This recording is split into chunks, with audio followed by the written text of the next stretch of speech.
I would like to circle back, Vicky, to a couple things you said while you're at the wilderness camp. Yeah, sure. Such a cool We can talk about experience. Joshua all day long. Yeah. It's so fun.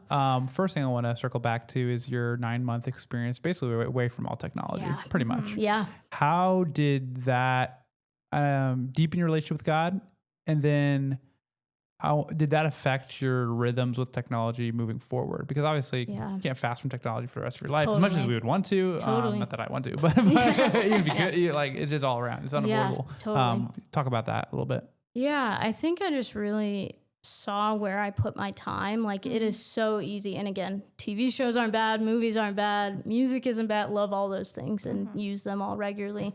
But really saw what I do to cope with things. And so it's easy. Like, I'm sad, I'm going to go sit in front of the TV for 5 hours and brain rot in front of TikTok for 5 hours or like whatever that looks like, you know?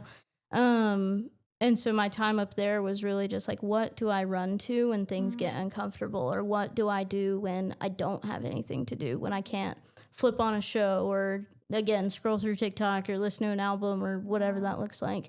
And so really the Lord challenged me in that of like, how do we build idols in our lives? And what are the things that we truly worship, whether or not we build the golden calf, so to speak, like we're not doing that, but I worship my phone and I worship my TV and I worship my freedom and my time, as all of us do, you know, like comfort is our biggest God in our world right now. And so that was huge for me. And then I forgot your second question. I'm sorry. Yeah. How that affect your, I guess, lifelong rhythms? I say lifelong, but Yeah. from between then and now, what rhythms and disciplines do you have in place so that your media doom scrolling doesn't become your comfort creatures, your form of distraction from real life issues? What kind of disciplines do you have that we could maybe follow suit? Yeah.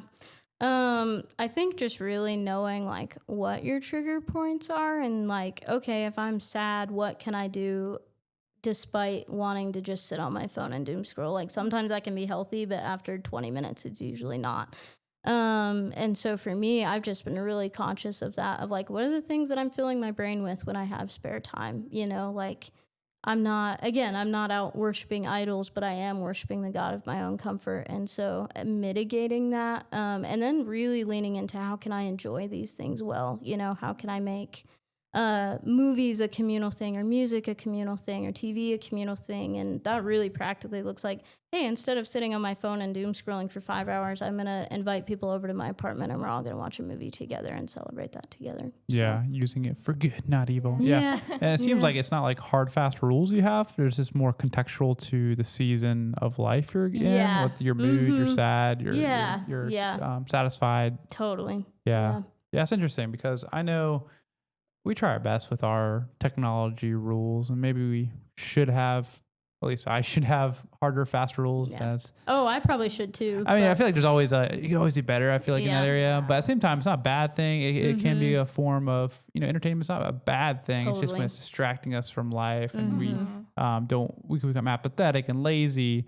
I know for me, I try not to have I don't have social media on my phone because it's too easily accessible. Doesn't mean my laptop, I log into social media probably too much. Really should probably be more boundaries around that. But yeah, I think taking away the easy access for my observation has helped mitigate the doom scrolling, wasting time. And then for fellas, when it comes to lust, it's probably helpful not to have that stuff on your phones. And there's a whole host of benefits to not having entertainment such a central part of our lives.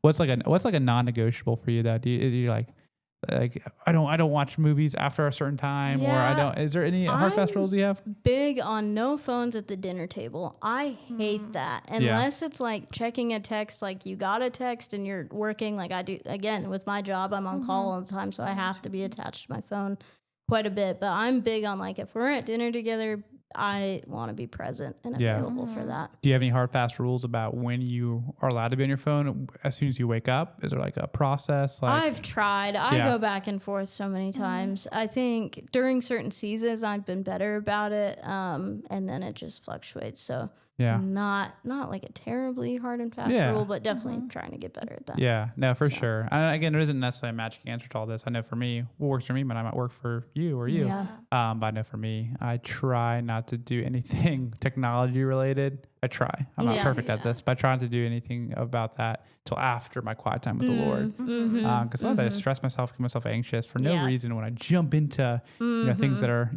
firing off neurons in my brain way too early in the morning. I'm not fully awake yet. Let me spend my time with the Lord. Let me go on my prayer walk, and then we can address any other thing. And typically, anything that could stress me out after having my quiet time, my brain's awake, I'm in the Spirit. It's not as bad or as anxiety driven as it was preceding my quiet time. So I think that's a good hard fast rule. If you're one who does your quiet time in the morning, I know a lot of people do it at night. I don't like doing quiet times at night, mainly because I'm too tired at night. But yeah, if you're a morning quiet timer, do that before your technology. Yeah, I feel like in this role, I've had to be really specific about that of just like, I'm not going to, one big thing is I don't answer emails on my phone. That's good. I like that. I don't either. Yeah. So that's like a big hard and fast rule of like, you can text me if it's an emergency, you can call me, obviously on call. That's what it operates around. But yeah, emails are big, hard and fast. Like it hits 4:00, I'm not checking it till tomorrow. I don't even have the notifications turned on. Yeah, me neither. I want to be in the driver's seat and check the emails on my emails checking me. Yeah, totally. That's just me. Totally. Yeah. Hopefully, my boss Kevin I know, never emails me anything important. Well, text me if you need me right away. Text me or call me. Do not email team, me. You can call me at any time. Answer, I promise. Yeah. Any final thoughts on technology, Emma, for you? Any boundaries, things that you use? Yeah, I mean, my job isn't as tied to being on my phone because I can't really do work when I'm not at work. So I think that sets the boundary in and of itself. You are blessed. Yeah. I do have an app on my phone, and some of the nurses will try and call, but you can like set it to off. Praise when you're God. off work. That's so, wonderful.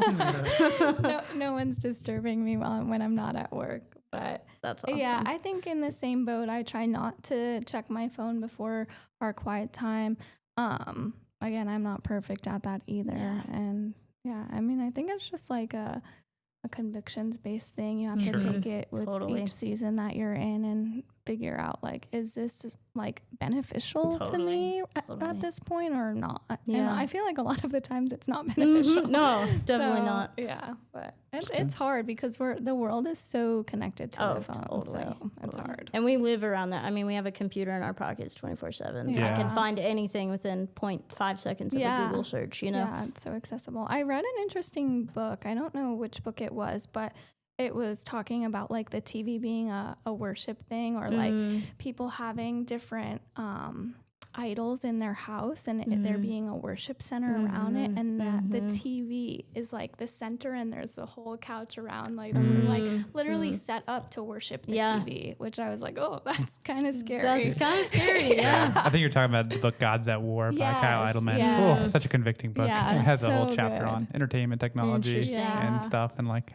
how all the chairs center around the TV. I'm like, no. It's like, oh no, Emma, we got to rearrange our furniture right now. That's funny. Yeah.